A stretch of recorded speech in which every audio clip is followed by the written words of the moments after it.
Vanakkam, welcome to taste of India. దేశీ రుచుల చిరునామా. ఎంత వేరంగా రోజులు గడిచిపోతున్నాయండి. ఫ్రైడే వెళ్ళిపోయి, సాటర్డే వెళ్ళిపోయి, సండే వెళ్ళిపోయి, మండే వచ్చేసాయి. ఈ వెళ్ళిపోవడం ఏంటి, రావడం ఏంటనా? అదేనండి, Saturday Sunday taste of India లేదు కదా. మండే వచ్చింది, కొత్త వారం, కొత్త రుచులు. మరి కొత్త వంటల్ని పరిచయం చేయాలి కదా. సో కొత్త స్టేట్ కి కూడా వెళ్ళే ఉండాలి కదా మోనికా. ఏ స్టేట్ కి వెళ్ళావనే కదా. నా భాష, నా వేషం చూస్తే అర్థమై ఉండాలి కదా మీకు. అవునండి, తమిళనాడు వచ్చేసాం. ఆల్రెడీ తమిళనాడులో మీకు చెట్టినాడు పరిచయం చేశాను, అయ్యంగార్ రుచులు కూడా పరిచయం చేసేసాను. మరి ఇంకా తమిళనాడులో ఏముంది మిగిలాయని వెళ్ళావో అనే కదా. మిగిలిందండి, ఇంకొక క్విజన్ మిగిలింది. అది ఏంటంటే Malaysian Indian cuisine. Malaysian Indian cuisine అంటే మలేషియా వెళ్ళాలి కానీ నువ్వు తమిళనాడు ఎందుకు వెళ్ళావు అని కూడా డౌట్ వచ్చిందా? నాకు తెలుసండి, మీకు వచ్చే డౌట్లన్నీ నాకు తెలుసు కాబట్టి వాటికి ఆన్సర్స్ ప్రిపేర్ అయ్యి రెడీగా ఉంటాను నేను ఎప్పుడూని. మలేషియాలో అంట చాలా మంది ఇండియన్స్ సెటిల్ అయిపోయారంట. మరి ఆ ఇండియన్స్ కూడా ఎస్పెషలీ సౌత్ ఇండియన్స్ 90% తమిళియన్స్ ఉంటారంట. సో వెళ్ళిన వాళ్ళు ఏమైనా ఊరికే ఉత్తి చేతులతో వెళ్ళారా చెప్పండి? ఇక్కడ క్విజిన్లో వంటలన్నీ తీసుకెళ్ళి అక్కడ మలేషియాలో చేయడం మొదలుపెట్టారు. అలా మలేషియాలో చేసి చేసి చేసి మన ఇండియన్ తమిళ్ వంటలు కాస్త మలేషియా క్విజిన్లో మిక్స్ అయ్యి మలేషియన్ ఇండియన్ క్విజిన్ ఒకటి రెడీ అయిపోయింది అక్కడ. అది ఎస్పెషలీ ఫర్ మలేషియన్ ఇండియన్స్ అనమాట. కానీ చాలా బాగుంటాయంటండి రుచులు. మన తమిళనాడు వాళ్ళు క్రియేట్ చేసిన కొత్త క్విజిన్ అది. మరి ఎందుకు వదిలేస్తాం చెప్పండి, రుచి చూడకపోతే ఎలా? అందుకే ఈ వారం అంతా తమిళనాడులో నేను పరిచయం చేయబోతున్న మలేషియన్ ఇండియన్ క్విజిన్ వంటలు మీరు చూడబోతున్నారు. మరి స్టార్ట్ చేద్దామా? స్టార్ట్ చేయాలంటే రెసిపీ పేరు చెప్పాలి కదా. ఫస్ట్ రెసిపీ ఏంటంటే బనానా లీఫ్ రైస్. మరి అది ఎలా ప్రిపేర్ చేసుకోవాలో ఇప్పుడు చూపిస్తా.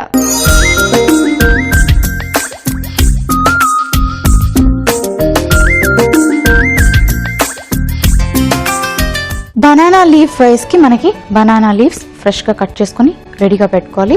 ఇంకో రెడీగా ఉన్నాయి. అయితే ఒక పేస్ట్ ని ప్రిపేర్ చేసుకోవాలి. సో ఆ పేస్ట్ ఏంటంటే చాలా వెరైటీగా ఉంటుందండి ఈ ప్రాసెస్. కొంచెం కొబ్బరి, ఎండు కొబ్బరి తీసుకోవచ్చు, కారం, ధనియాలు, జీలకర్ర, యాలుకలు, ఇవన్నీ తీసుకున్నాం కదా. దీన్ని ఇప్పుడు పేస్ట్ తయారు చేసుకోవాలి.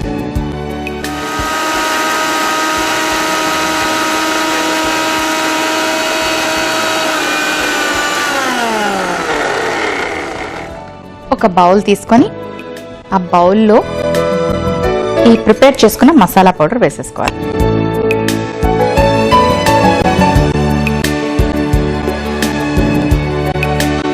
ఆ తర్వాత ఫ్రెష్ క్రీమ్, అలాగే టొమాటో ప్యూరీ, అంటే టొమాటోని గుజ్జు చేసుకోవాలి మనం. ఇప్పుడు దీన్ని బాగా మిక్స్ చేసుకొని కొంచెం టొమాటో ప్యూరీ వేసుకుందాం.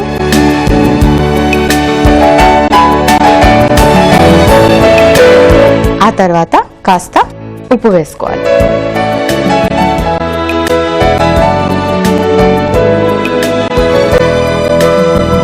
కొంచెం టొమాటో ప్యూరీ వేసుకుందాం. చూసుకొని వేసుకోవాలి అంతా మీకు, అంటే కన్సిస్టెన్సీ వచ్చేదాకా. అలాగే మనం తీసుకున్న రైస్కి ఎంత పడుతుందో చూసుకొని వేసుకోవాలి. ఓకే, దీన్ని ఇప్పుడు ఏం చేయాలంటే మనం ఒక ఫ్లాట్ ప్లేట్ తెచ్చుకోవాలి.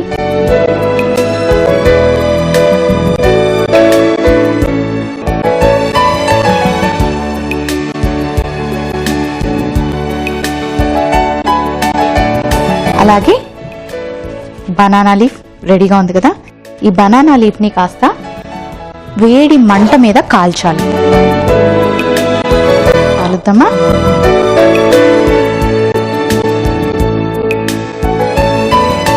ఇలా చేయడం వల్ల ఆకుకి ఫ్లెక్సిబిలిటీ వస్తుంది. సో అది టర్న్ అవుతుంది అనమాట, మెత్తగా అయిపోతుంది. మనం ఇటు కావాలంటే అటు తిప్పచ్చు. వావ్, చూసారా? ఇప్పుడు ఇంకోటి కూడా అలాగే రెడీ చేసి పెట్టుకుందాం.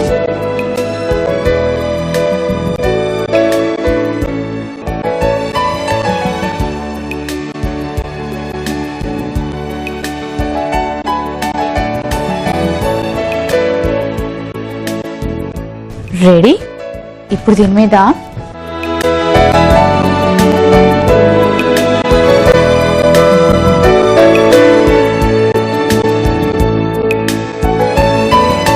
సో మంట మీద కాల్చుకున్నాం కదండి అరిటాకుని. సో ఇప్పుడు ఫ్లెక్సిబుల్గా అయిపోయింది. ఇది యాక్చువల్లీ మనకు కావాల్సిన స్టైల్లో చుట్టుకోవచ్చు అనమాట. దీని ఇలా కోన్ లాగా చుట్టుకుంటే మనకి బాగుంటుంది, ఈజీగా ఉంటుంది. సో నేను కోన్ లాగా ప్రిపేర్ చేసుకుంటున్నాను. ఇప్పుడు ఈ కోన్ని ప్రిపేర్ చేసుకున్నాం కదా, ఇందులో మనం ఆ రైస్ని మనం ప్రిపేర్ చేసుకున్న మసాలాని స్టఫ్ చేసుకోవాలి. అది ఎలాగో ఇప్పుడు చూపిస్తాను. మనం మసాలా ఆల్రెడీ ప్రిపేర్ చేసి ఇందులో బౌల్లో వేసుకున్నాం. ఇప్పుడు ఏం చేయాలంటే కొంచెం కొంచెంగా రైస్ తీసి ఈ మసాలాలో వేసేసుకోవాలి.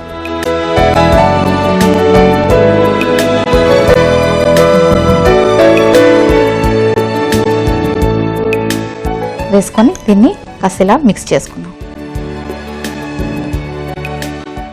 చేసుకున్నాక ఆకుని తీసుకొని కోన్ లాగా ఇందాక నేను చూపించాను కదా అలా ప్రిపేర్ చేసుకోవాలి.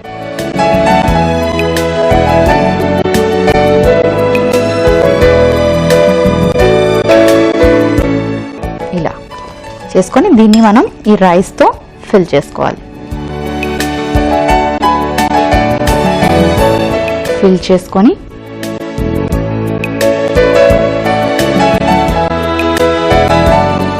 ఇలా క్లోజ్ చేసుకున్నాం. క్లోజ్ చేసుకొని ఒక టూత్ పిక్తో ఇలా ప్రిక్ చేసి, వాటర్ బాయిల్ అయిపోయింది. దీంట్లో మనం ఇలా ఇడ్లీ ఫ్రేమ్ పెట్టుకొని కింద పెట్టేసుకున్నాం. ఇప్పుడు ఇంకొక కోన్ ప్రిపేర్ చేసుకున్నాం. మీకు నచ్చిన షేప్లో చేసుకోవచ్చు. పిరామిడ్ లాగా చేసుకోవచ్చు, ఇలా నేను చేస్తున్నట్టు కోన్లా చేసుకోవచ్చు, రౌండ్గా చుట్టేసుకొని పైనుంచి బాల్ లాగా చేసి దానికి టూత్ పిక్స్ గుచ్చొచ్చు. ఎలాగైనా చేసుకోవచ్చు మనం.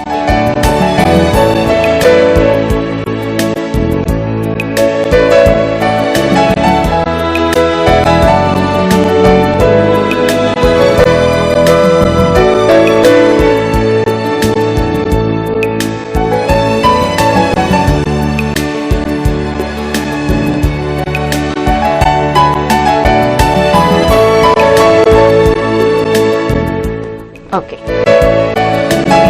ఈ రెండు ఇలా పెట్టేసుకొని మూత పెట్టి 10 నిమిషాల పట్టు స్టీమ్ పట్టుకోవాలి అది. సో అది స్టీమ్ పెట్టుకుందాం.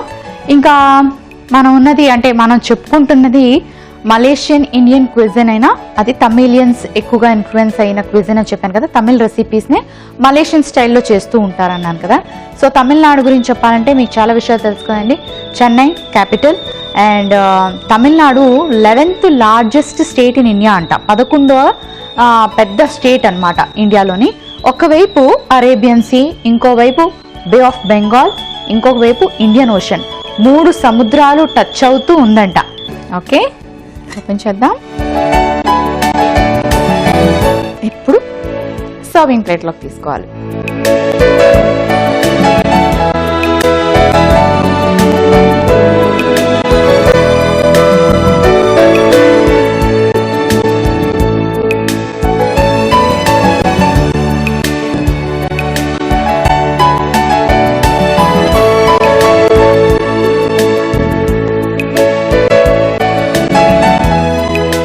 చూసారు కదండి, బనానా లీఫ్ రైస్ రెడీ అయిపోయింది. సో దీన్ని చక్కగా ఇలా ఓపెన్ చేసుకొని అలా తినేసేయడం అనమాట. మనం ఏ షేప్లో చేస్తే ఆ షేప్లో ఆ రైస్ అలా మనకి ఫిక్స్ అయి ఉంటుంది. దీన్ని కాంబినేషన్ అని కాకుండా ఇలాగే తింటారు. సో ఒకసారి దీనికి కావాల్సిన ఇంగ్రీడియంట్స్ ఏంటి, అసలు ప్రిపరేషన్ ఎలా ఉంటుందో మరొకసారి చూసేస్తే దాని టేస్ట్ ఎలా ఉందో నేను చెప్తాను.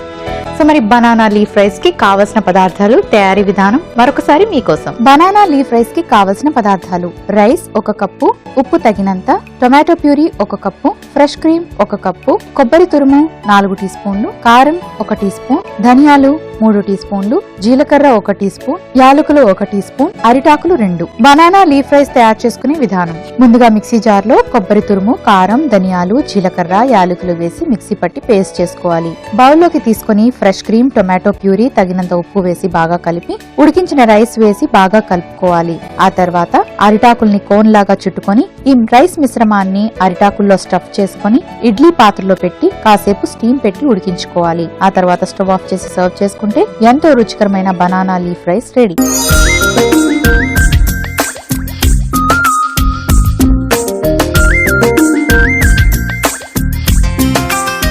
బనానా లీఫ్ రైస్ కి కావలసిన పదార్థాలు, తయారీ విధానం మరొకసారి చూసారు కదండి. సో ఇప్పుడు ఓపెన్ చేద్దామా. ఈ ఆకులోనే మనం హ్యాపీగా తినేయచ్చు. ఐస్ క్రీమ్ కోన్ చూడండి, ఐస్ క్రీమ్ ఎలా ఉంటుందో ఆ షేప్ లో వచ్చింది కదా, బాగుంది, నైస్. ఇది ఇలాగే టేస్ట్ చేయొచ్చు. చేసేద్దాం. కానీ కాంబినేషన్లో అంట కార్డమం చికెన్ అని ఒకటి చేసుకుంటారంటండి, దీంతో బాగుంటుందంట. చేసుకుందామా? ఎలాగో సెకండ్ రెసిపీ చేయాలి కదండి, అదేదో అదే చేసేస్తే పోలే.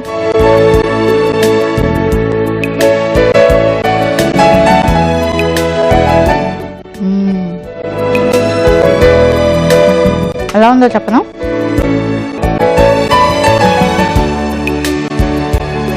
చాలా డిఫరెంట్గా ఉంది.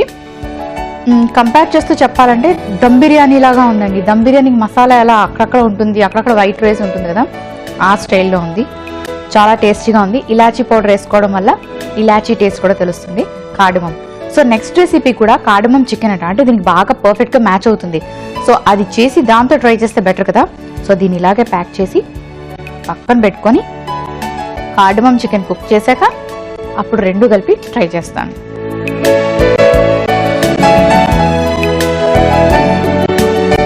సో మరి are you ready for cardamom chicken? తయారు చేసి చూపించిన. ఓకే.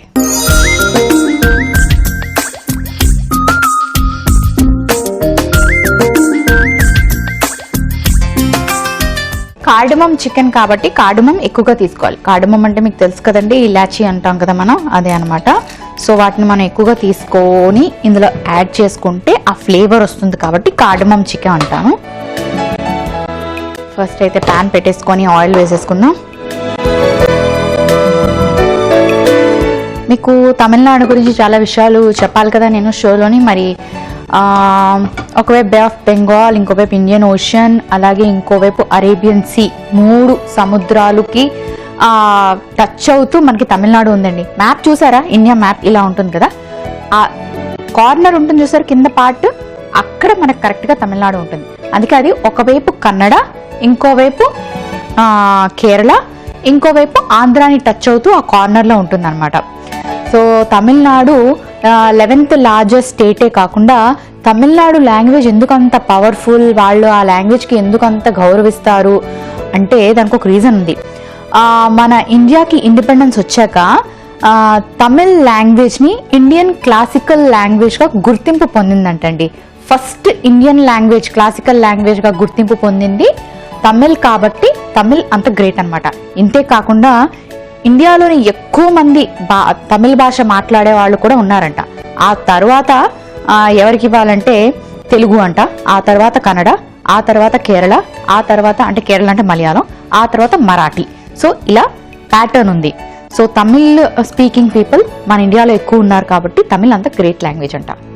ఆయిల్ హీట్ అయింది. ఇప్పుడు వెల్లుల్లిపాయ వేసుకోవాలి. ఆ తర్వాత కొంచెం అల్లం ముక్కలు, ఆ తర్వాత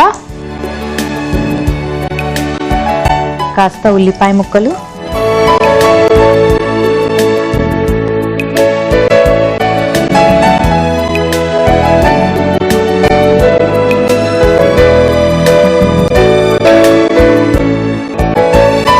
ఇది ఫ్రై అవుతూ ఉండగా నెక్స్ట్ ఏం వేసుకోవాలంటే పచ్చిమిరపకాయలు వేసుకోవాలి.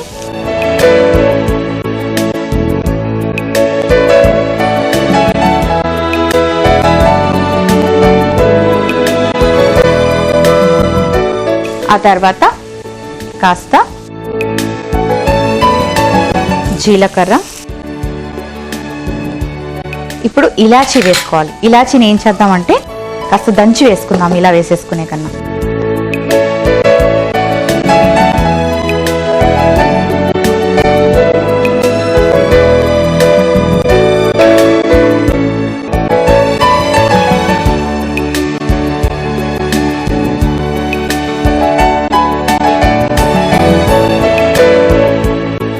అంటే ఇది మలేషియన్ ఇండియన్ క్విజిన్ కదా, సో కంప్లీట్గా తమిళ స్టైల్లో కాకుండా మలేషియన్ టచ్ ఇస్తూ తయారు చేసే ఒక కొత్త స్టైల్.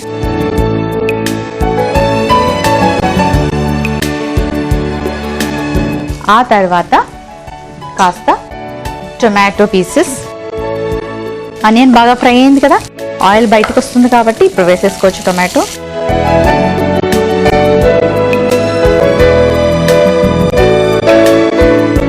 టొమాటో వేసుకున్నాక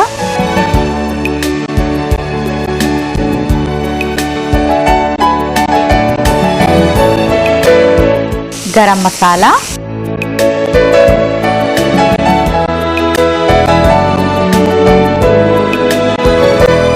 కారం,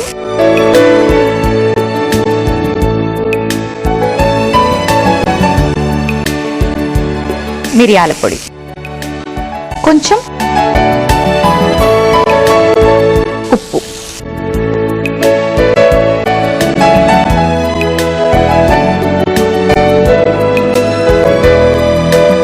ఓకే. ఇవన్నీ వేసుకొని ఇలా బాగా ఫ్రై చేసుకున్నాక చికెన్ వేసుకోవాలి.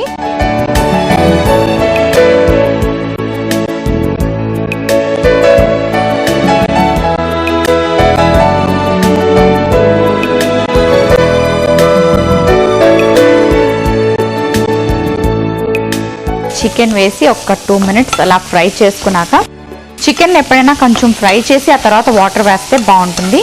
సో చికెన్ కుక్ చేసేటప్పుడు ఒక 2 నిమిషాల పాటు ఇలా మసాలాలతో ఫ్రై చేయడం మర్చిపోవద్దు. ఓకే, ఇప్పుడు తగినంత వాటర్ వేసుకొని చికెన్ ఉడికేదాకా కుక్ చేసుకోవాలి. సో మూత పెట్టుకొని అది కుక్ అయ్యేదాకా వెయిట్ చేయాలి. దాని దగ్గరికి వచ్చిందేమో, దగ్గరికి అయింది. నెక్స్ట్ ఏం చేద్దామంటే కొంచెం కొత్తిమీర ఇప్పుడు వేసుకుందాం, మళ్ళీ గార్నిష్లో కాస్త వేసుకుందాం. ఒకసారి మిక్స్ చేసుకొని గ్రేవీ థిక్గా అయిపోతుంది. సో డిష్ అవుట్ చేసుకుందాం.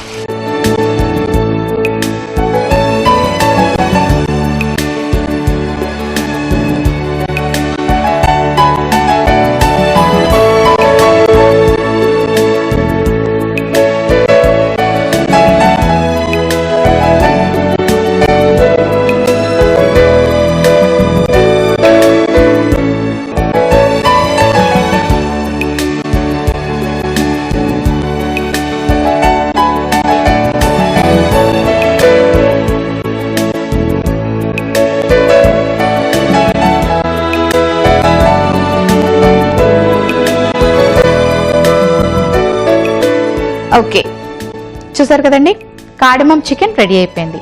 మరి దీనికి కావలసిన పదార్థాలు, తయారీ విధానం మరొకసారి మీకోసం. కార్డమమ్ చికెన్ కి కావలసిన పదార్థాలు: చికెన్ 1 కప్పు, నూనె 4 టీ స్పూన్లు, వెల్లుల్లి ముక్కలు 1 టీ స్పూన్, అల్లం ముక్కలు 1 టీ స్పూన్, ఉల్లిపాయ ముక్కలు 1 కప్పు, జీలకర్ర 1/2 టీ స్పూన్, యాలకులు 4, టొమాటో ముక్కలు 1 కప్పు, పసుపు 1/2 టీ స్పూన్, మిరియాల పొడి 1/2 టీ స్పూన్, ఉప్పు తగినంత, కారం 1 teaspoon, garam masala 1 teaspoon, కొత్తిమీర కొద్దిగా, పచ్చిమిర్చి ముక్కలు 2 టీ స్పూన్లు. కార్డమమ్ చికెన్ తయారు చేసుకునే విధానం: ముందుగా పాన్ పెట్టి నూనె వేసి వెల్లుల్లి ముక్కలు, అల్లం ముక్కలు, ఉల్లిపాయ ముక్కలు, పచ్చిమిర్చి ముక్కలు, జీలకర్ర, యాలకులు వేసి బాగా కలుపుకొని ఆ తర్వాత టొమాటో ముక్కలు, కారం, గరం మసాలా, మిరియాల పొడి, తగినంత ఉప్పు వేసి బాగా కలుపుకొని చికెన్ వేసుకొని కాసేపు వేయించుకొని నీళ్లు వేసి మూత పెట్టి ఉడికించుకోవాలి. తర్వాత కొత్తిమీర వేసి కలిపి సర్వింగ్ బౌల్లోకి తీసి సర్వ్ చేసుకుంటే ఎంతో రుచికరమైన కార్డమమ్ చికెన్ రెడీ.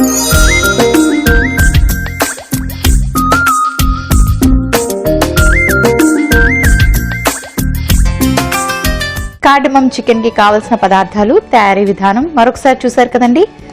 సో ఇప్పుడు దీని టేస్ట్ ఎలా ఉందో చెప్తాను. చాలా చాలా వేడిగా ఉంది కాబట్టి ఫస్ట్ గ్రేవీ టేస్ట్ చూద్దాం.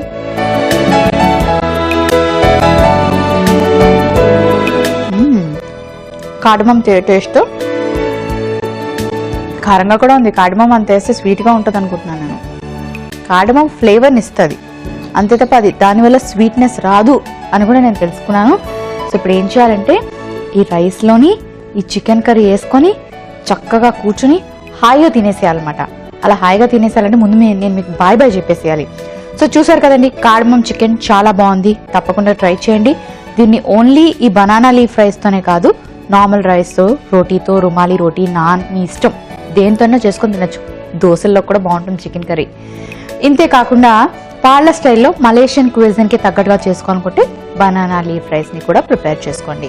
ఈ ఎపిసోడ్ మిస్ అయినట్టుగా అయితే లాగ్ ఆన్ టు www.facebook.com/etvabhiruchi, www.youtube.com/etvabhiruchiలో మళ్ళీ చూడండి. చూసారు కదండి, మలేషియన్ ఇండియన్ క్విజిన్ లోంచి తీసిన 2 మంచి రెసిపీస్. తప్పకుండా ట్రై చేయండి.